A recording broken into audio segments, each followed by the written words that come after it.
Hey everyone, it's Ivan, kitbadger.com, out here today with my Henry rifle and survival kit. We're going to see how long it lasts in the mountains. On the upside, the sun kind of came out for a minute, but still sprinkling.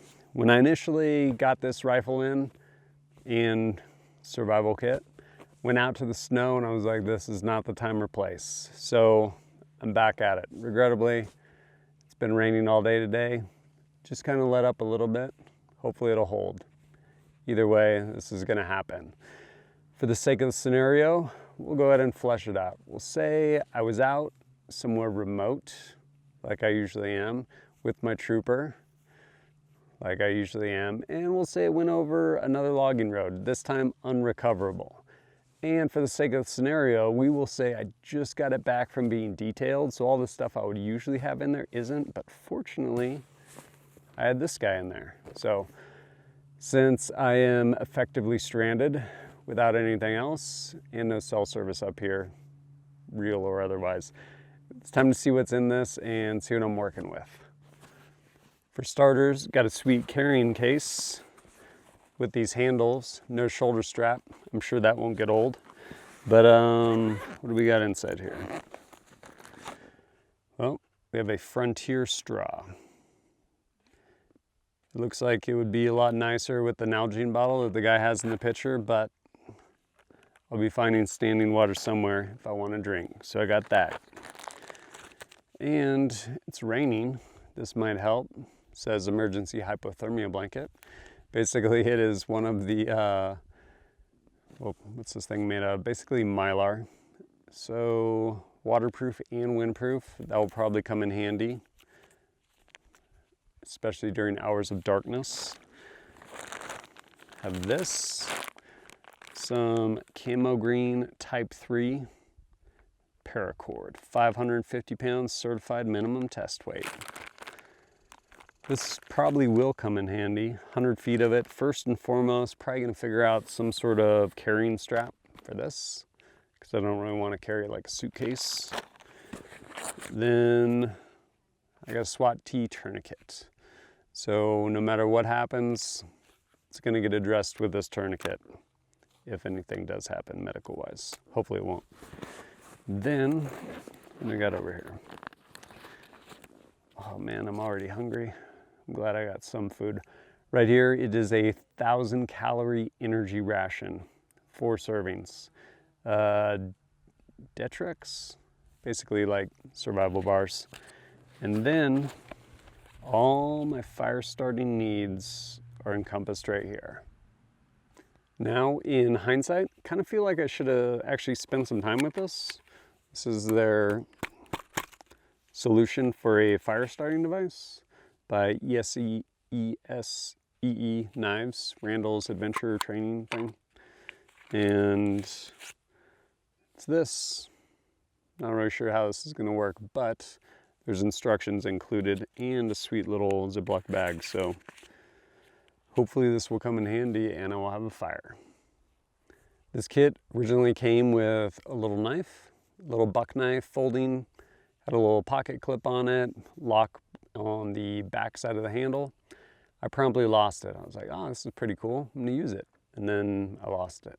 Fortunately, a friend of the channel, Nick, over at Buck Knives, completely separate to this, was like, hey, I'd like to get you a knife. And I was like, you don't need to. And he's like, I insist. I'm like, all right, thanks, man. And so he ended up giving me this guy, which admittedly is way nicer than the knife that came in here. And yeah, so rather than forego a knife, I at least have this guy. And then lastly, the centerpiece of this entire thing is this rifle. I have 2 magazines in here loaded up. Each of them holds 8 rounds of 22 long rifle. I think it's loaded with some like Gymtech subsonic, something like that, but that's what we got. So we'll see what we get.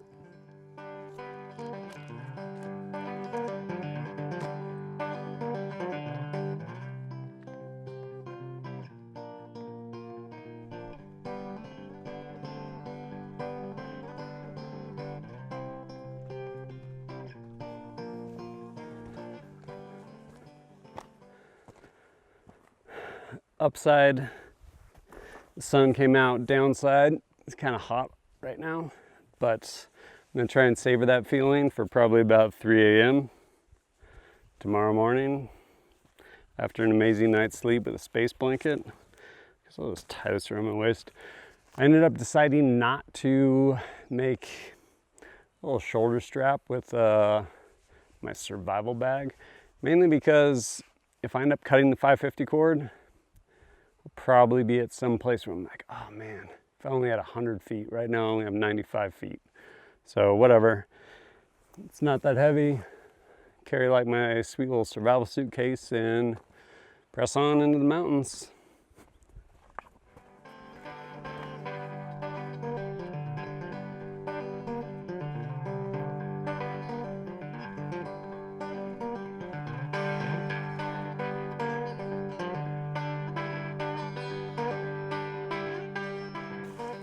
I am thirsty and I don't want a water bottle, but I do have this straw.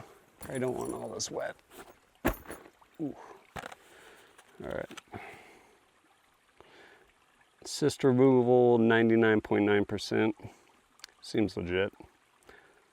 All right. Oh, really, that kind of packaging? Good thing I have a knife. Ooh. Super sharp.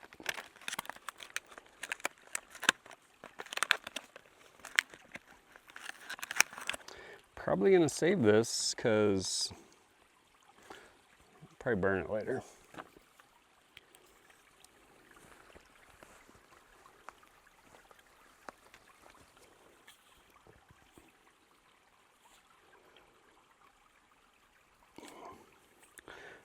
This won't get old.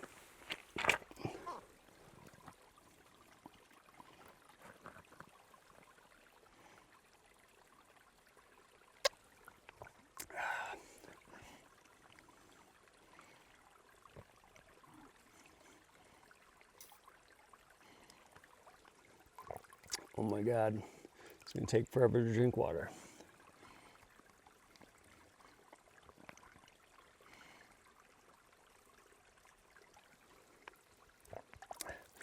Whatever, I'm tired of drinking water. It'll cover some more ground.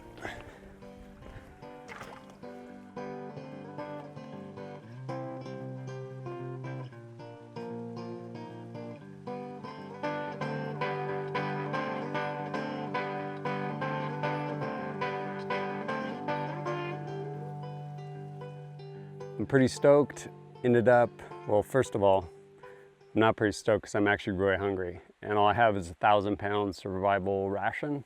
Haven't broke into it, probably tastes like sawdust, but bam, I found some thimbleberry. Thimbleberry is a compound berry, which, little known fact, actually it's probably very well known, but I didn't know it until recently. Compound berries in the United States are all safe to eat. Don't take my word for that. Some could be poisonous, but that's what I've heard. At any rate, thimbleberries are awesome. They pop off and they taste really good. They're only, yeah, like you'll never find them outside of the wild though, because it's cost prohibitive. Like you could never bring these to market. By the time they're ripe, like they almost just kind of like smear off of these things. So whatever, they're a delicacy you get to enjoy out in the wilderness. So I'm pretty much gorge on these because I'm really hungry and then get back on the trail.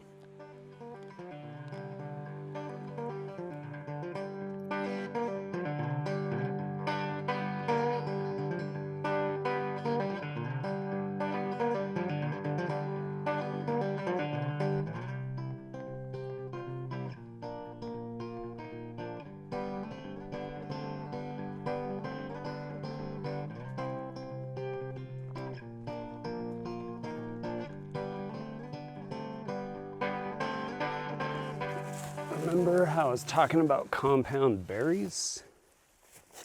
Man, came across this raspberry bush. Total score.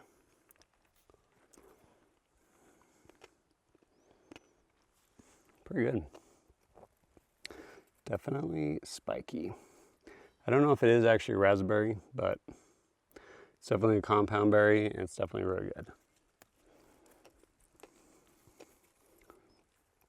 You know what it isn't though? Protein. So I need to find something to shoot.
Wait, you mean there's a poisonous?